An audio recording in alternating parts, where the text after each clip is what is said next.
নমরুদ মশার কাহিনী পর্ব ৩ অহংকারের পতন শেষ পর্ব। আসসালামু আলাইকুম প্রিয় দর্শক, আজ আমরা শুনব ইতিহাসের এক অবিশ্বাস্য ঘটনা। এক শক্তিশালী রাজা যে নিজেকে খোদা দাবি করেছিল আর তাকে ধ্বংস করেছিল এক ক্ষুদ্র মশা। হ্যাঁ, ঠিকই শুনছেন, অহংকারের শেষ কত ভয়ঙ্কর হতে পারে তারই শিক্ষা লুকিয়ে আছে এই কাহিনীতে। তাই ভিডিওটি শেষ পর্যন্ত দেখুন। আজ শুনবেন নমরুদ ও মশার কাহিনীর শেষ পর্ব। ততক্ষণ আপনার পাশে থাকুন। চলুন শুরু করা যাক আজকের গল্প। রাজপ্রাসাদ নীরব হয়ে আতঙ্কে ছড়িয়ে পড়িয়ে, মন্ত্রীদের চোখ ভেজা, সেনারা দাঁড়িয়ে নীরব। নমরুদ কাঁপতে থাকে মাথা ধরে বসে। মশা ঘরের ভিতরে যন্ত্রণা বাড়তে থাকে। দিনের পর দিন, রাতের পর রাত, ঘুম হারিয়ে গেছে, চোখ লাল হয়ে, খাওয়ার মুখে তিতা, পানি লাগে বিষ, দেহ দুর্বল হয়ে শক্তি কমে যায়। যে রাজা বলতো আমি মহান প্রভু, আজ সেই রাজা অসহায় মানুষ মাত্র।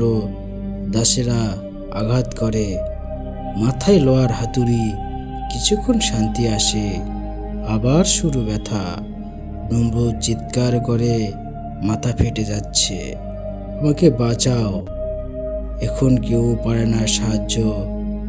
চিকিৎসক হাল ছেড়ে, জাদুঘরও ব্যর্থ। মন্ত্রীদের চোখে ভয়, রাজা কাঁপছে ধীরে। প্রজারা খবর পায় রাজা অসহায়।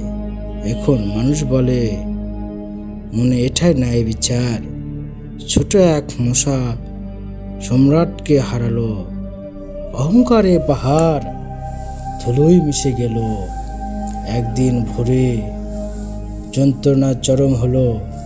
নমরুদ মাটিতে পড়ে, শক্তি প্রায় শেষ, চোখ স্থির হয়ে, শ্বাস ধীরে চলে। মশার ক্ষুদ্র ডানা শেষ আঘাত দেয়। নমরুদ স্তব্ধ হলো, চিৎকার থেমে গেল। প্রসাদ স্তব্ধ হয়ে, সবাই দাঁড়িয়ে নীরব। মন্ত্রীদের মাথা নত, সেনারা চোখ নামায়, সিংহাসন খালি থাকে। গর্ব পরে ধুলাই, মানুষ বুঝতে পারল ক্ষমতা চিরস্থায়ী নয়। অহংকার আগুন হয়ে মানুষকে পুড়িয়ে দেয়। ছোট প্রাণীর মাধ্যমেও আল্লাহ শাস্তি দেন। দুনিয়ার সব শক্তি তার সামনে ক্ষুদ্র। মরুর বালুর উপর সাম্রাজ্য পড়ে রইল। নমরুদের নাম রইল শিক্ষা হয়ে পৃথিবীতে। মানুষ স্মরণ রাখল অহংকার ধ্বংস ডাকে, সত্য থাকে চিরকাল। আল্লাহ মহান সত্য। আর এখানে আমাদের এই গল্পের শেষ সমাপ্ত।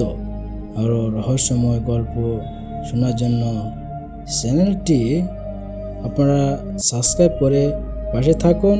সবাইকে ধন্যবাদ। খোদা হাফেজ।